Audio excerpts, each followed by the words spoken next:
Cordial saludo a todos y todas las presentes en el simposio. La siguiente investigación se hizo en el marco de la convocatoria 848 de MinCiencias y en asociación con la Universidad de la Costa. Fue realizada por la doctora Alicia Chamorro, el magíster Álvaro Acevedo, la auxiliar de investigación Angie Fontalvo y quien les habla, la magíster Margarita Quintero León. La ponencia está titulada La imagen del joven en Twitter como objeto de persuasión en campañas presidenciales. Aquí se aborda la construcción de la ciudadanía digital en el marco de la segunda vuelta de la campaña por la presidencia de Colombia 2018-2022 en Twitter. Se identifica una interacción entre las esferas públicas y privadas en dicha red social, con el fin de conocer las esferas digitales de los candidatos presidenciales de Colombia direccionadas a los jóvenes. Consideramos a Twitter como una herramienta conversacional, la cual, apelando a la interactividad, esconde bajo un presunto marco de horizontalidad formas persuasivas verticales de manejo de la información, similares a las existentes en la democracia tradicional. Los objetivos de la investigación son, primero, analizar las visiones del joven propuestas por las dos campañas presidenciales en Colombia a partir de Twitter con el fin de entablar las diferentes perspectivas persuasivas.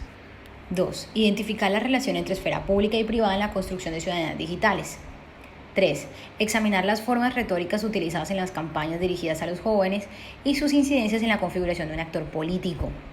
Y 4. Evaluar los principales valores y sesgos determinados para la población universitaria en las campañas a partir de los hashtags más influyentes.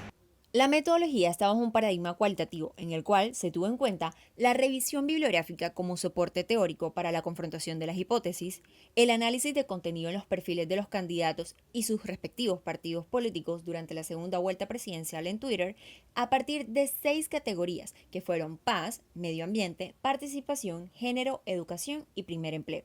Aquí se identificaron también el tipo de campañas mediante el análisis de las 101 publicaciones de los candidatos y más de 2.000 comentarios que se encontraron en ellas, donde se tomó como muestra 3 publicaciones por cada una de las categorías antes mencionadas, donde se destacaron también los comentarios que habían obtenido el mayor número de interacciones, ya sea por cantidad de likes, de retweets o hilos de conversación que estos generaron, para finalmente realizar la triangulación entre lo que decían los candidatos, los ciberciudadanos y el contexto social. Discusión. Frente a la discusión tenemos que decir que nuestra ponencia se centra en dos grandes puntos. El primer punto es que la investigación hace un acercamiento sobre el uso estratégico de Twitter como una herramienta propia de la política pública y que por ende se centra en estas investigaciones que han tratado de entender qué significaría Twitter como ágora pública, en donde pensamos que tiene una mayor relevancia que otras redes sociales tales como Facebook e Instagram. La idea de por qué Twitter está por encima de estas otras redes sociales tiene que ver con las mismas posibilidades que ofrece en la interacción entre los miembros de la red social.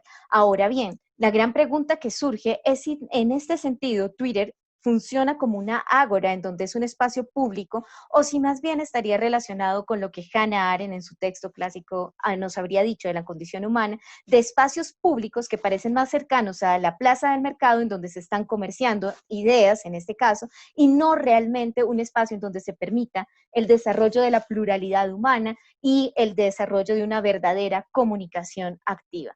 Twitter maneja fuertemente unas dinámicas de persuasión y manipulación política que están cercanas al desarrollo de unos prejuicios y la configuración de una vida aliado y enemigo. El problema entonces del prejuicio en la discusión política es que se ve que cada vez más la discusión política, más que centrarse en el tema, lo que hace es ir resaltando los prejuicios que hace que cada candidato empiece a generar una vida de aliado-enemigo mucho más fuerte.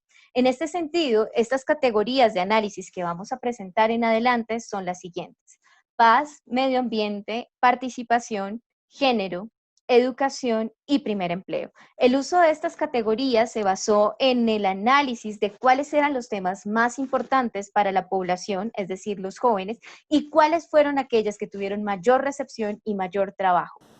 El tema por la paz también fue uno de los más polémicos en el camino hacia la presidencia, teniendo en cuenta que Colombia había vivido el plebiscito por la paz del año 2016, donde ganó el no, que fue una campaña liderada por el Centro Democrático. Esto dio como respuesta que grupos de jóvenes universitarios convocaran a movilizaciones en las calles para exigir una respuesta, pues de esta forma las presentes y futuras generaciones no tuvieran que seguir viviendo los estragos de la guerra.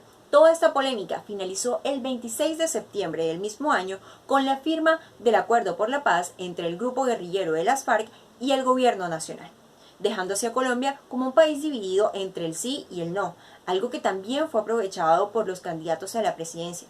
Por una parte se encontraba Iván Duque con una reestructuración a lo pactado, mientras que Petro mostraba un completo respaldo a todo este proceso para que las víctimas pudieran obtener la verdad y fueran reparadas de la forma correcta. En la red de Twitter, este tema, a pesar de su importancia, no tuvo muchas publicaciones desde los perfiles analizados. En la cuenta de Iván Duque se encontraban comentarios de favorabilidad por aquellos que por primera vez sentían que estaban siendo escuchados con una reestructuración a lo pactado, pues creían en el endurecimiento de las penas para los excombatientes.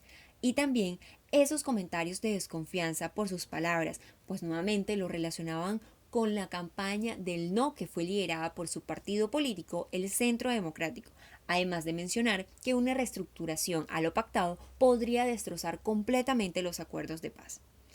Por otra parte, en la cuenta de Gustavo Petro no se lograron obtener trinos donde se presentara una discusión frente a esta temática, a diferencia del discurso que sí daba en las plazas o debates, donde sí era tenido en cuenta este tema. En concordancia a lo anterior, el contexto sociopolítico de Colombia trae dramáticas consecuencias para el medio ambiente, ese que parece ser de nadie e interesarles a muchos, sin comprender las consecuencias a corto plazo. El primer factor sociopolítico empezó en el 2012 y fue firmado el 26 de septiembre del 2016 en Cartagena, denominado Acuerdo de Paz. Pareciera irónico creer que la erradicación de un problema puede generar otro peor. Tras la desmovilización de la FARC, la deforestación en el Caquetá, departamento de concentración del exgrupo guerrillero, aumentó desaforadamente. Al menos 1.200 hectáreas de bosque desaparecieron solo en San Vicente del Caguán. En paralelo al posconflicto y creciente narcotráfico, los planes de gobierno impulsados por el entonces presidente Juan Manuel Santos no focaliza el uso sostenible de los recursos entre la priorización de la gestión pública. Las 5 locomotoras de desarrollo del gobierno de turno se concentraron en la vivienda, innovación, minería, infraestructura y agricultura. Pese a su fracaso, la única locomotora que logró avanzar significativamente fue la minera, privilegiando las industrias internacionales y dejando pendiente la realización del Código Minero para dotar a este sector de un marco regulatorio que orientara la proyección del carbón. Sin perder de vista que la locomotora es la que más afecta a las áreas protegidas del país por su riqueza minera e interés económico como hidrocarburos, minería, carretera, turismo, agroindustrias, ganadería, coca, madera, entre otras. La biodiversidad natural de Colombia nos cataloga como ricos, pero nos hace vulnerables ante los ojos de la corrupción y el interés individual a través de las industrias con procesos insostenibles al interior y el exterior del país. ¿Qué hablaron los candidatos sobre estas temáticas en Twitter? Gustavo Petro, de los 381 comentarios, de los cuales se dividieron en favor y en contra, los primeros aludieron al perfil de la persona como factor de esperanza, afirmando que sin agua no hay vida y generando debate entre los opositores para la apropiación de la temática y sus manifestaciones. Por otro lado, los comentarios en contra critican su lenguaje violento que divide a los lectores, una propuesta que ya tiene una ley en práctica. Su pasada gestión como alcalde de la capital del país, donde se promovieron construcciones en los cerros de Bogotá y humedales, la falta de argumentación en debates y su pasado como miembro del grupo exguerrillero. Por su parte, Iván Duque, de los 219 comentarios del tuit con mayor interacción, en este caso los comentarios negativos predominaron en un 99% y se centraron en la corrupción, la incoherencia discursiva, ya que Duque apoya el fracking, el elitismo como característica personal, la propuesta de medio ambiente como una idea castrochavista o similares a las de Petro y recriminan las personalidades políticas que lo acompañan mediante memes e ilustraciones. Con respecto a la categoría de participación, desde los perfiles de los candidatos en Twitter se pudo constatar que hacen uso de esta categoría de diversas formas. Por una parte, el candidato Gustavo Petro utiliza la estrategia de veeduría ciudadana como un gancho para hacer un llamado a la población juvenil y que ésta se integre a todo el proceso que configura la campaña electoral. Asimismo, podemos observar en Twitter cómo se hace uso de la imagen de los aguacates como íconos de la campaña de Gustavo Petro, que fue en sus inicios muy fuerte para mostrar este producto como algo que hace parte de esas propuestas para el cuidado del medio ambiente y también para el apoyo del agro. Así también se utiliza la imagen de la abeja como cuidadora de esa victoria del cambio, como una estrategia de capitalizar lo que ocurrió en esa época con el insecto que estaba en peligro por, digamos, desaparición, y él utiliza esta figura para capitalizarla. Por su parte, el candidato del Centro Democrático, Iván Duque, él a través de su discurso, como alguien que está atento a escuchar a los ciudadanos, se muestra como alguien que está esperando que las personas y todos estos candidatos y votantes potenciales lo viesen como alguien que está sediento de propuestas de la ciudadanía, para de esa manera, a través de ese rol de alguien que escucha, poder a transmitir esa sensación de estar, digamos, atendiendo las sugerencias y por tanto abierto a la participación de la ciudadanía en general. Género. Lo primero que debemos decir sobre género es que pensamos al principio de nuestra investigación que encontraríamos muchísimo más sobre este tema y que la discusión sería muchísimo más fuerte. Empero, realmente los candidatos no se dedicaron muchísimo a este tema en específico y es pocos los tweets que tenemos al respecto. Lastimosamente, no se encontró ningún tipo de reflexión con respecto a la comunidad LGBTIQ y ninguna referencia a cómo estarían convocados dentro del discurso y las acciones del posible gobierno.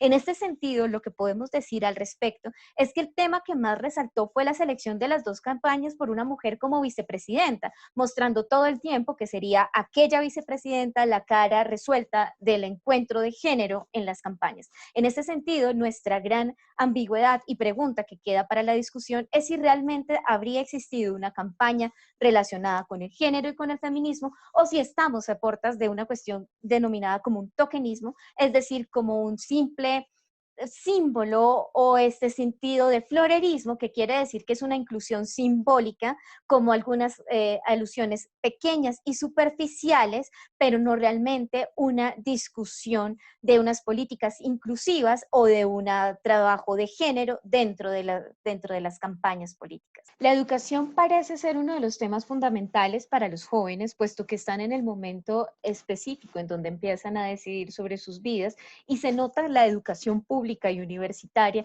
como el tema central que convocó a las dos campañas en este ámbito. Y en este caso podemos decir que fue un tema fundamentalmente dependiente y no como alguna campaña específica dentro del programa de Twitter, sino que más bien aparecía en relación con otros temas que estaban de la mano. Además de ello, se genera como marca de campaña en donde el candidato de izquierda, Gustavo Petro, trata de mostrar la educación como la gran campaña que él quiere desarrollar relacionada con la gran discusión de la educación pública. En relación al primer empleo, Colombia está conformada por más de 48 millones de personas, de las cuales el 51% son mujeres y el 48.8% son hombres. De toda la población, la fuerza laboral del país representa el 68.2% en edades comprendidas entre 15 y 65 años. Es decir, que Colombia concentra una alta población en edad de trabajo PET. Al comparar los discursos de los candidatos, se concluye en la categoría de primer empleo que 1. Pese a ser el empleo un tema de alta necesidad por la demanda desproporcionada de las ofertas carentes en el territorio nacional, los cibernautas no profundizan la temática del candidato, por el contrario, su interacción cualitativa alude principalmente a ataques contra la persona, mientras que las interacciones cualitativas como like o retweet dejan ver la aprobación del discurso. 2. Aunque la dinámica de la red social Twitter es la interacción discursiva y argumentativa mediante los recursos de imagen, link, video, GIF, hipertextos, entre otros, no se observa un verdadero debate político entre los cibernautas que por el contrario demuestra una postura extremista. De ese modo llegamos a las siguientes conclusiones. 1. Los cibernautas jóvenes no profundizan en la temática del candidato. Por el contrario, interactúan activamente con las estrategias hipertextuales. 2. El miedo se convirtió en la herramienta principal desde ambas campañas para influenciar al joven electorado. 3. Se construye un mensaje de cambio, articulado a las nuevas generaciones como protagonistas de la transformación. 4. Los argumentos no son los protagonistas de los comentarios, ni los candidatos participan de las interacciones que se dan entre sus seguidores. Así, damos por concluido nuestra ponencia. Muchas gracias y esperamos sus comentarios.